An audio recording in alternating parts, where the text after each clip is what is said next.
chaud.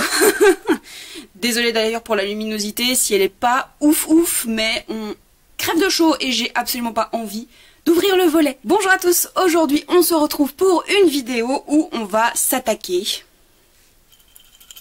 au jar des lectures antiques. Ça fait longtemps que j'ai pas proposé cette vidéo et du coup je me suis dit j'ai envie de faire une vidéo qui va pas trop durer longtemps puisqu'il fait chaud, donc je me suis dit celle-là ça va être parfait pour vous proposer une petite vidéo et pour parler un petit peu lecture. Surtout que là en ce moment je suis en train de lire des livres pour la rentrée littéraire, donc je vais pas forcément en parler tout de suite. Donc le premier livre dont je vais vous parler, hop,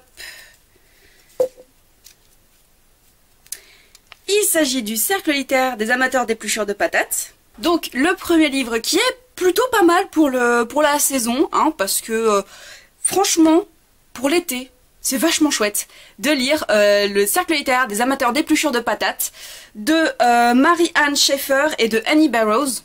Moi je l'ai en version anglaise puisque j'ai découvert ce livre en... j'étais en première. Il me semble que j'étais en première, j'étais pas en terminale.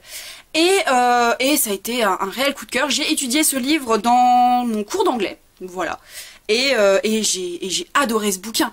En fait, on se place en 1946, donc juste après la Seconde Guerre mondiale, et on va suivre Juliette, qui est une journaliste qui avait déjà écrit un livre, qui avait eu un petit succès, sauf que bah là, elle ne sait pas sur quoi écrire. Elle a envie d'écrire, mais elle sait pas forcément sur quoi.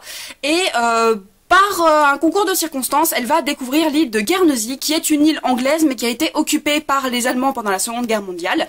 Et par extension, elle va découvrir le Cercle littéraire des amateurs d'épluchures de patates. Je vous laisse découvrir pourquoi ce nom. Pourquoi est-ce que c'est parfait pour l'été? Parce que il fait énormément penser à Orgueil et Préjugés.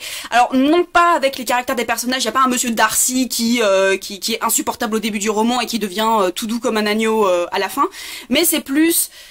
Il y a un petit côté Orgueil et Préjugés, il y a une petite ambiance Orgueil et Préjugés que j'ai adoré découvrir dans ce roman, et en plus, ce qui est assez fort, c'est que on a cette inspiration d'Orgueil et Préjugés dans un roman épistolaire, puisque ce livre est composé que de lettres. Voilà, ce sont que des échanges entre Juliette et d'autres destinataires, et c'est comme ça qu'elle va découvrir le Cercle littéraire des amateurs d'épluchures de patates. Comment est-ce qu'on va découvrir qu'il y a une personne dans ce cercle littéraire justement qui est partie pendant la Seconde Guerre mondiale et qui n'est toujours pas revenue, alors qu'en 1946 elle aurait quand même largement eu le temps de revenir, et c'est un petit peu intrigue familiale, un petit peu secret de famille. Il y a aussi une gamine dans l'affaire qui est plus ou moins liée à la personne qui est partie. Je trouve que c'est un livre parfait pour l'été parce que il y a un petit peu de mystère, il y a un petit peu de secret de famille, de trucs qu'on voudrait pas trop révéler, avec des personnages hauts en couleur et des personnages qu'on a juste envie de baffer, et d'un autre côté c'est assez léger. C'est pas, il y a des sujets durs dedans puisqu'on parle forcément de la Seconde Guerre mondiale, donc il y a forcément des sujets assez forts dedans, mais c'est pas non plus le truc qui va vous mettre 6 pieds sous terre. Pour moi, il est parfait en lecture estivale. Moi, je l'avais pas lu pendant l'été, mais je pense que j'aurais largement adoré le découvrir pendant l'été, et je vous invite fortement à le découvrir en ce moment parce que il est vachement bien. J'en garde un excellent souvenir. Bah, en plus, si vous avez l'occasion, vous pouvez le découvrir en anglais.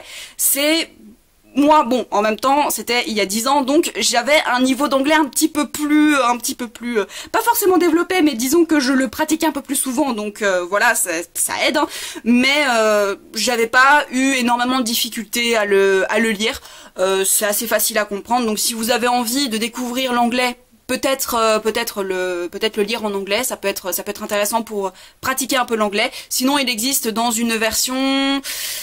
aux éditions 10-18 il me semble, en français, donc vous pouvez le découvrir soit en français soit en anglais, les deux sont très bien. Le deuxième...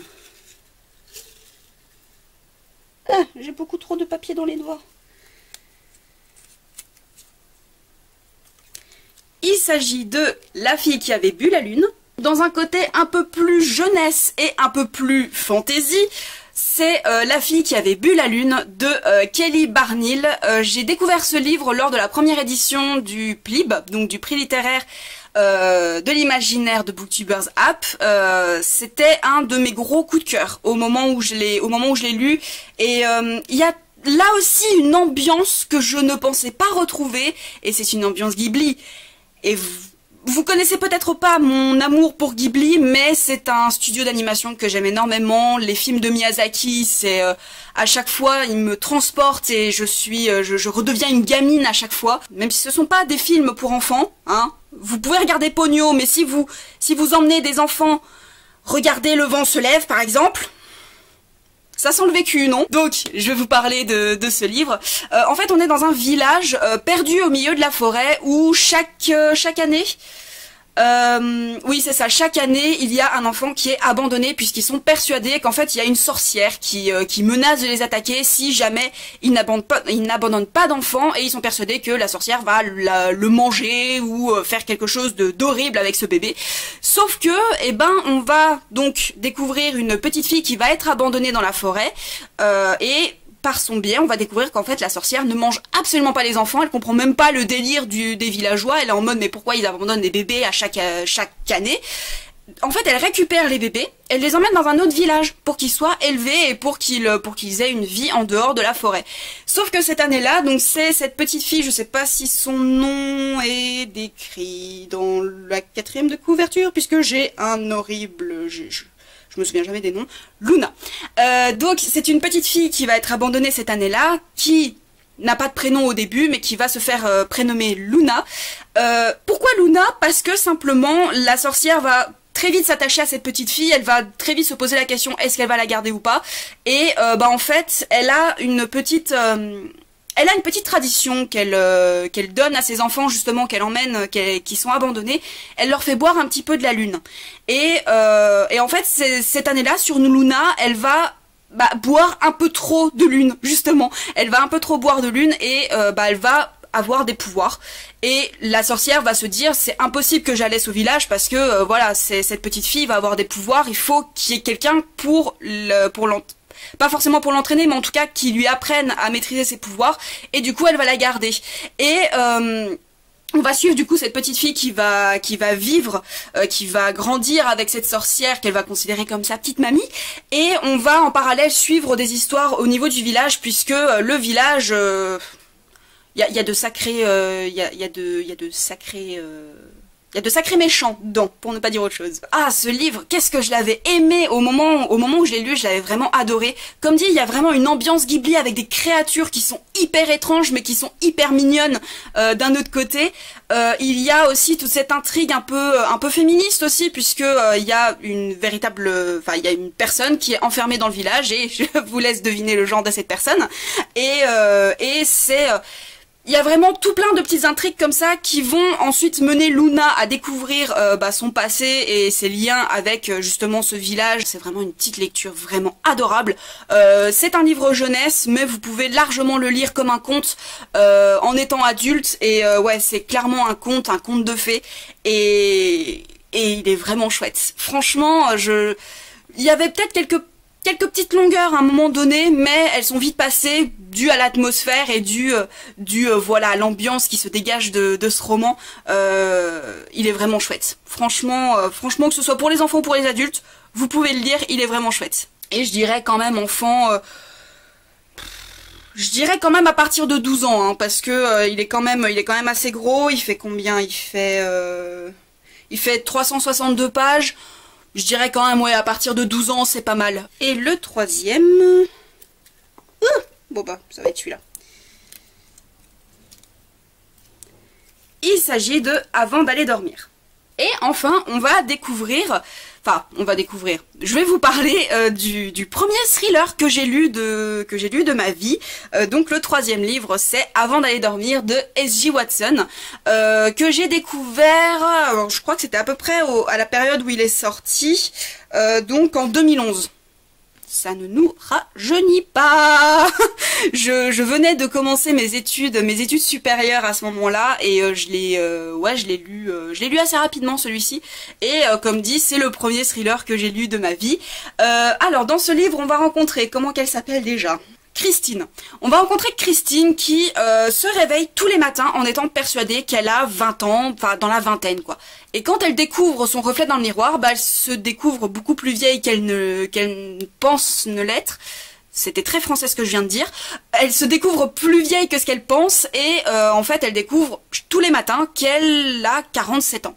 En fait elle est atteinte d'une amnésie assez particulière qui fait qu'elle ne se souvient pas des jours précédant son réveil et elle se souvient qu'à partir de ces années de la vingtaine quoi. Donc tous les jours elle découvre qu'elle est mariée, qu'elle a 47 ans et qu'elle vit dans une maison, enfin qu'elle ne reconnaît pas forcément puisque son amnésie l'empêche de se souvenir que qu'elle vit dans une maison avec un mari, etc. Et elle découvre aussi tous les jours qu'elle suit une thérapie avec un thérapeute qui lui a conseillé de faire un journal intime et qu'elle se colle des petits post-it pour qu'elle redécouvre son journal tous les jours. Et en fait, sur la première page de couverture, il me semble qu'il y a marqué un truc du style « Méfie-toi de Ben ». Et Ben, en fait, c'est son mari. Voilà, donc pourquoi est-ce qu'elle doit se méfier de Ben? Il y a des incohérences aussi dans le journal qu'elle va découvrir au fil de sa lecture, qui vont lui sauter aux yeux assez rapidement, et elle va, du coup, comme tous les jours, chercher à découvrir ce qui a bien pu entraîner cette amnésie. J'avais vraiment beaucoup aimé ce bouquin. J'avais vraiment beaucoup aimé. C'est un livre en 3 parties qui se découpe. Donc, sur la première partie, c'est la découverte, donc toute la redécouverte de la vie de Christine. La deuxième partie, c'est la lecture du journal, et la troisième partie, c'est la révélation et tout le dénouement final. C'est un roman que qui est hyper addictif. Justement, grâce à ces différentes narrations, on peut découvrir plein de choses sans forcément que ce soit lassant, puisqu'il y a 3 narrations différentes, même si la dernière ressemble énormément à la première, puisqu'on se replace du point de vue de Christine. Et j'avais vraiment beaucoup aimé ce bouquin, très addictif. Et il était vraiment très bien fait. Ça fait d'ailleurs un moment que S.J. Watson n'a rien sorti. Il avait sorti un deuxième roman qui était... Je sais même plus le titre. Je vous mettrai la couverture juste là, que j'avais lu et parce que j'avais beaucoup aimé celui-ci, donc je m'étais dit que j'allais lire le deuxième. Et le deuxième, il était pas foufou, hein. Je m'étais beaucoup ennuyée au moment de sa lecture et il était beaucoup moins bien fait que Avant d'aller dormir. Il y a d'ailleurs une adaptation cinématographique d'Avant d'aller dormir que je n'ai pas regardé. Premier thriller que j'ai lu, plus suspense. Je dirais que c'est un peu un thriller à suspense et thriller psychologique aussi un petit peu.